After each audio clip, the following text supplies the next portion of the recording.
knowing how to start a research project as well as getting to the end of a research project uh, can be really challenging. And being able to come and develop your academic voice and ability to come and kind of present yourself through scholarly writing can be really challenging.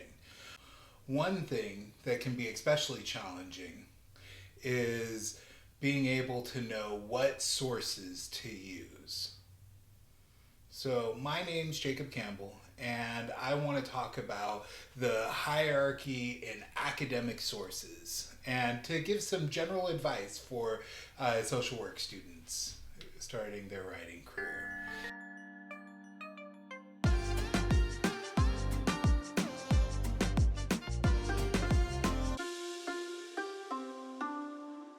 And Robbins in 2016, writing an editorial piece for uh, the Journal of Social Work Education, gives a number of recommendations to come and to think about. And one thing that she talks about to come and to develop our academic voice, and one of the things that she describes is that, students need to be thinking about reading broadly, deeply, critically, but read, read, read the same, that we need to practice our writing. That the more you write and the more that you read, the more improved your writing is going to be. And finally, that we should have courage, and that it really takes courage to come and to be willing to accept challenging or difficult feedback sometimes. And so being open and willing to come and accept that feedback can be really important. In starting to come and to do research, I oftentimes suggest to students to come and to start really broad. So I would never encourage a student to use Wikipedia or random Google results as a part of their paper. I don't think that oftentimes that's not appropriate. It can be. It depends on what your paper's on and kind of what it looks like. But in especially quantitative research methodologies, we don't think about Wikipedia being a good source. But if you don't know anything about a subject area, if you don't know anything about that topic, one of the best places to go and to start is at something like Wikipedia or at some of the first results as you just Google that topic. Because the idea is you need to learn what is the landscape of the thing that we're looking at. What is the, in broad categories, what does this look like? What are some of the terminology that we need to use in thinking about this? And as you learn that, as you develop some insight into what that looks like, then you can move on to searching academic databases or using tools like Google Scholar to be able to find more pertinent and better resources. So I suggest starting broad and then narrowing down as you learn more about that topic.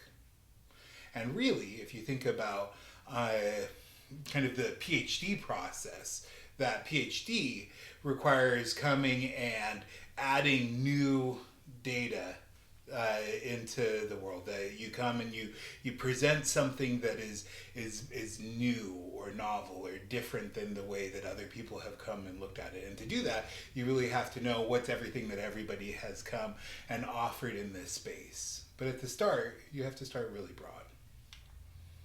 If we look at McQuaid Library, they kind of give some descriptions. They break down sources into three types. There's primary, secondary, and tertiary. And at the primary level, we think about sources that are original research, right? Like those are the things that are the original articles, or they might be court records or interviews or surveys, field work. things published in academic journals. But those are primary sources. And primary sources tend to be really high quality, useful incoming, and doing a lot of our writing. And when we think about kind of what is the narrow thing that we move towards as we're doing academic writing, oftentimes we're using a lot of those primary resources. But to be able to kind of go in reverse order, where we're going from extremely narrow to broader and broader, secondary sources are things that describe those primary sources, right? So these might be reference materials, things like students' textbooks, encyclopedias, dictionaries, meta-analysis, reviews. All of those kinds of things tend to be secondary sources. And sometimes, as you are starting to dive into research, starting with some of those meta-analyses or reading through a textbook or reading through secondary sources is a good place to come and to start to narrow down a little bit before we move into actually doing and looking at primary sources. The third level, or the most abstracted level, is the tertiary.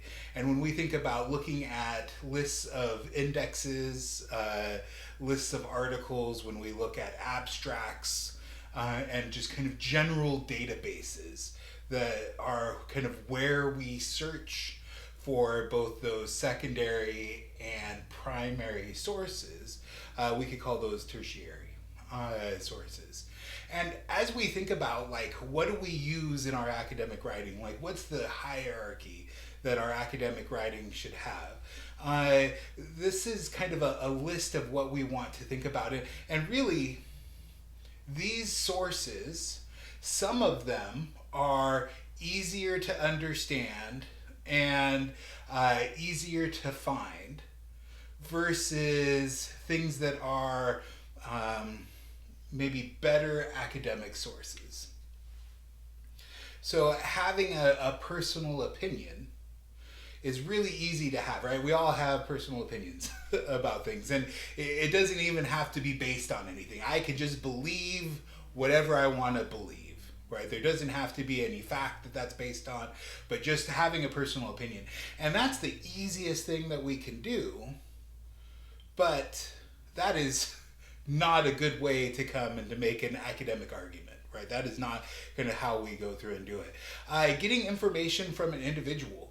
I've had students in the past want to come and to cite me or cite something that I said in class. I'm like, not that I'm lying to you or not that I'm trying to tell you misinformation, but I'm not the source that you should be citing in looking at this, right? I'm not the source that you should be coming and thinking about it. Hopefully things that I say spark something and say, hey, I want to go and look at this thing, or I want to go and evaluate that.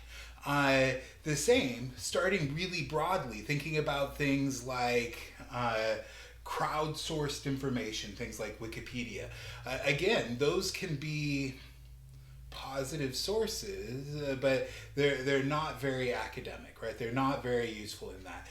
And then as we start to come and to narrow down to stronger, more academic sources, we think about information. Sometimes this is called or referred to as gray literature, right? Things that come from an advocacy organization. If you are studying youth with some sort of a disability, looking at advocacy groups or organizations that come and serve that population can be really useful. There's a lot of really good, beneficial information that's provided in those sources.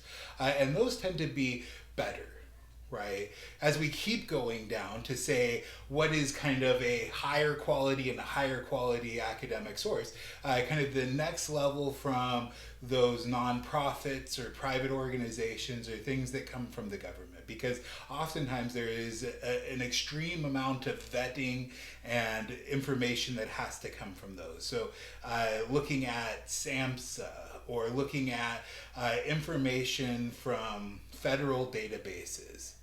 And then kind of the next level and moving towards kind of more scholarly work is looking at scholarly sources, especially those secondary sources. So thinking about textbooks, thinking about dictionaries, thinking about encyclopedias, thinking about different meta-analyses that people will write and publish in various journals. And then we move into primary sources. So people who have completed some sort of a study that they have written about, described, and have given to their peers to be able to review and to say, hey, this meets this is true and good information. This can also be things like laws, things like, I would say if you're going to talk about disability law, that you should really be citing and looking at the original law, right? Then you can look at people who talk about the law, and then you can, but you shouldn't say, my teacher said this is what FERPA is, right? What you should be looking at is what is the actual law around FERPA? What is the things that government agencies have said around that? And then there's these kind of peer-reviewed sources, so things that have gone through and have been published and reviewed by a committee of other scientists who are experts in this area, and they say, hey, the methodology and the work that you have done has been useful in this. So kind of the last thing I will leave you guys with is thinking about what these sources look like and what should we be thinking about as we're looking at these sources. And this could be a whole nother video. This information comes from the Berkeley Library in the University of Berkeley, California. And they have a list of what should be evaluated as we think about sources. And so the first thing that we need to think about is the authority, right? Like, who are the authors? What do they do? What is the their areas of expertise? Why did they publish this? What are the affiliations that the authors have? What is that authority that they have? What's the purpose? What's the reason why this thing is being published? Why is it being published and how it's being published? Where is it being published and how is it being published? That we want to think about the publication and the format, the audience. Who is the people that are reading this and what are they looking for? What's the relevance that this thing that we're looking at to the topic that I'm looking at? That just because they're similar, that doesn't mean that they necessarily connect. And that we have to be cognizant of what is the relevance of this in the thing that I'm looking. Is it does it connect to my own topic of study, or is it separate in something different that's being looked at, or the way that they're kind of thinking about this? You know, how recent has the publication been? What's the date of the publication? That we're always looking for things that have been published more recently. And then finally, how does the thing that you're reading about, and I think that this is maybe one of the hardest things to help evaluate, how does it fit into the discourse of other publications? How does it fit into the others' writings and kind of other, does it leave out facts? And that takes, going back to the start, reading a lot, right? Practicing writing a lot, kind of being involved in the discussion that happens. Thank you. See you guys next time.